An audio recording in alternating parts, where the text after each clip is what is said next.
Morjesta vaan kaikille. Tänään tehdään tommonen, nimesin sen tossa jo Big Daddyksi. Täältä saa siis moneltakin grilliltä kaiken näköistä Big Mamaa ja Big Papaa. Ne on siis tällaisia mättöannoksia pizzalaatikoissa yleensä, mutta meillä on nyt Big Daddy ja tehdään semmonen. Eli meillä on pussi ranskalaisia. Otetaan airfryeri kori tuolta. Mulla on siis pari airfryeria nyt. Tehdään niissä. Pistetään tämä tänne tuolla lailla ja voidaan laittaa se sivuun. Sitten otetaan tämmönen pienempi. Tää on tosta toisesta Philipsistä. Ja meillä on Tamminen pieni lihapyörkkä. Nämä on siis tällaisia raaka lihapullia. Niin pistetään nämä tänne. Tästä tulee siis tuhti annos ja on kaloreita varmasti. Pistetään nämä tänne. Pistän ne sinne nyt, muuten tästä tulee tosi pitkä video. Siellä ne nyt sitten on. Eli se oli tämmönen Tamminen pieni lihapyörykkä. En ole näitä maistanut koskaan, mutta nyt käytetään niitä tähän. Pistetään tuo kori tonne sivuun. Ja otetaan vielä kolmas kori. Meillä on Pirkka Kebab lastu.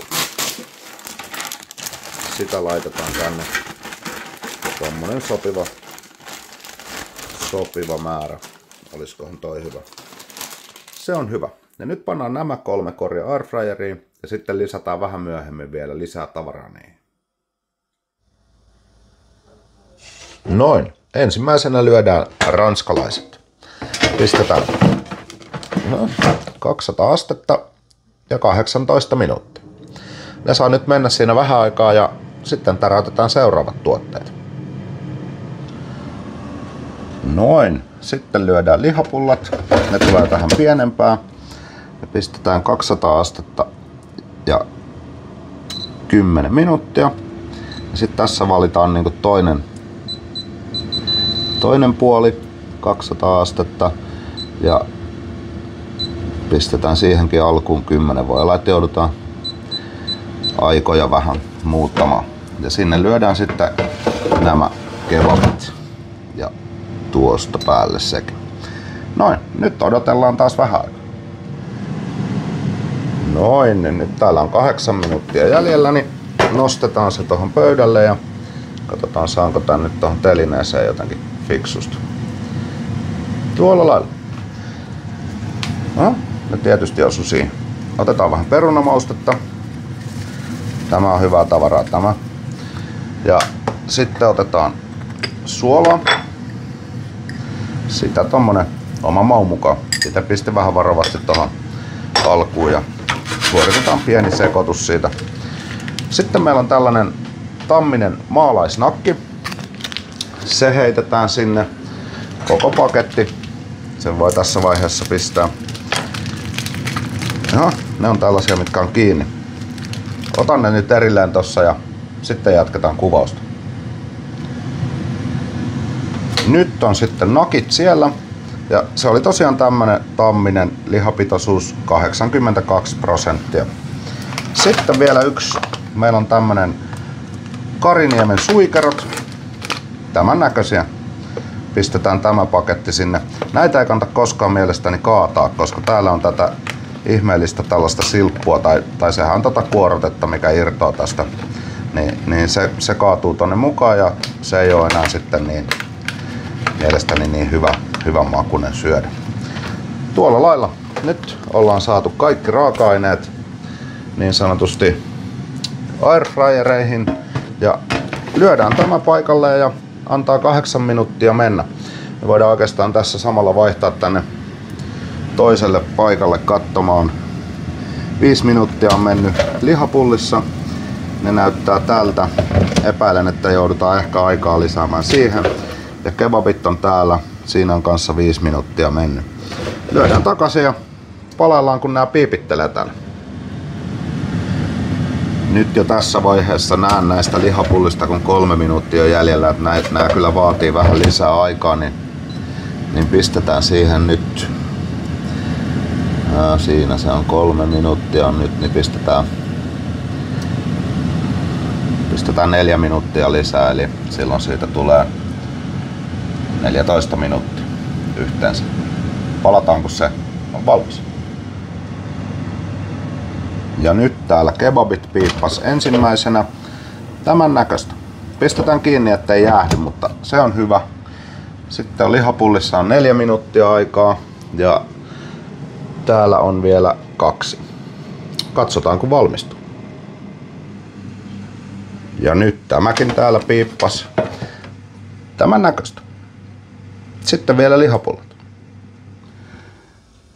Ja nyt sitten lihapullatkin piippas ja tämän näköistä. Sanoisin, että valmista on. Nyt kasataan lautaselle. Nyt on sitten kaikki lautasella, tai kaikkea vähän lautasella. Ja huomatkaa myös vihanneksia. Sitten otetaan totta kai Supersafkan valkosipulikastike. Sen kaikki tuntee tämän. Sitä pistetään tonne. Sitten meillä on Johnny's jalapeno-majo. Eli nämä on kaikki näitä mun suosikkeja, nämä 2. Erittäin hyviä kastikkeita. No. Sitä pistetään tonne. Ja sitten meillä on totta kai ketsuppia. Felixin ketsuppia. Se voidaan laittaa tonne ranskalaisten kupeeseen noin. Ja sitten on täysin uusi tuttavuus mullekin, Saarioisten kurkkumajoneesi. Ja se sopii mielestäni sitten tuohon. Noin. Ja se on nyt valmis siinä. Suoritamme sitten vähän makutestiä tästä. Kebabin nyt kaikki tietää, mille maistuu. Maistamme tätä Tammisen nakkia. Tämän näköinen.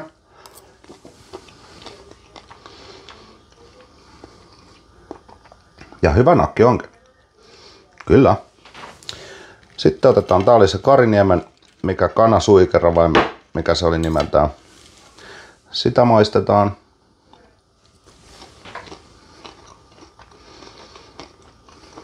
Joo, vähän nuggettimainen. Ihan ok. Ja sitten on tää Tammisen lihapulla ja se on kypsynyt sisältä. Maistetaan.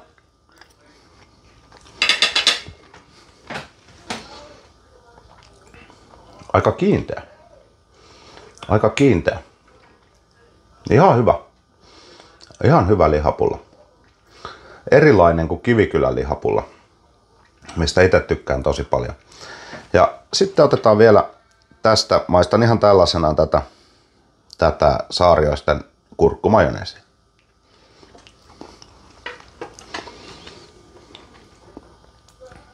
Ja tämä on hyvä. Tämä on hyvä kyllä. Tämän näköinen pullo. Saarioisten kurkkumajoneesi. Mutta tämä oli tämmönen annos. Ja mä toivottelen kaikille nyt erittäin hyvää ruokahalua ja me näemme taas seuraavilla videoilla. Se on moro!